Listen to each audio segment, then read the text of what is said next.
মহারাজা বীর বিক্রম কিশোর মানিকের জন্মদিন পালন করা হচ্ছে যথাযোগ্য মর্যাদায়।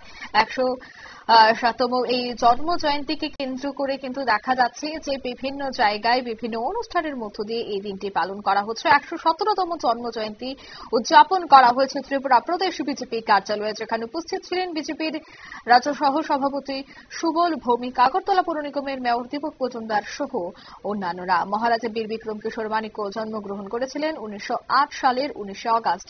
বর্তমান ত্রিপুরা মহারাজাদের মধ্যে শেষ শাসক। তিনি ছোটবেলা থেকে শিক্ষা, সংস্কৃতি এবং প্রশাসনের প্রতি গভীর আগ্রহী ছিলেন।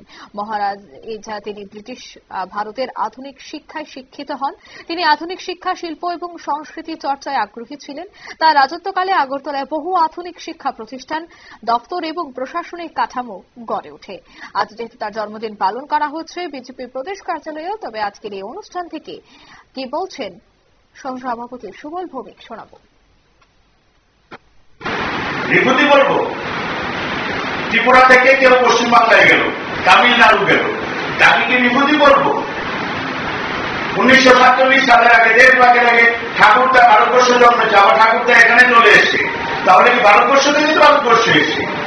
ত্রিপুরা থেকেই পশ্চিমবঙ্গের ছেলেটা বিভূতি হয় না, একই দেশ, ওই দেশে জন্মগ্রহণ করেছে, আবার এই দেশে এসছে। সুতরাং মনস্তাত্ত্বিক দিক দিয়ে কমিউনিস্ট পার্টি দীর্ঘদিন এই দশরথবাবুর নেতৃত্বে জনশিক্ষা আন্দোলনের নামে এই ত্রিপুরার ইতিহাসটাকে ধ্বংস করেছে। তাদেরকে বুঝতে দেন ত্রিপুরার ইতিহাসটা চর্চা হয়নি। যাই হোক, এগুলি বিস্তারিত ত্রিপুরার হাজার বছরের ইতিহাস আছে। এখানে রাজা মহারাজারা অত্যন্ত দয়ালু এবং তখনকার সময়ে আগরতলা পৌরসভা, আমাদের এখানে মেয়র আছেন, ভারতবর্ষের মধ্যে প্রাচীন পৌরসভা 32-এ হয়েছে, 1932-এ হয়েছে। তখন আগরতলা শহর, আমরা এখন গেলে আজকে জেনারেশন বুঝতে পারে না। রাজবাড়ি থেকে বেরিয়ে এই শহরকে এত সুন্দর সাজিয়েছিল যে একটা মানুষকে গায়ে রৌদ্রের তাপ বা রৌদ্রের আলো পড়বে না, এমন ভাবে বারান্দা রেখে মার্কেট করেছেন। 1972 সময় এটা প্রাচীন ভারতবর্ষের মধ্যে একটা পৌরসভা, পৌর পরিষদ ছিল এবং এত সুন্দরভাবে কাজ করেছেন।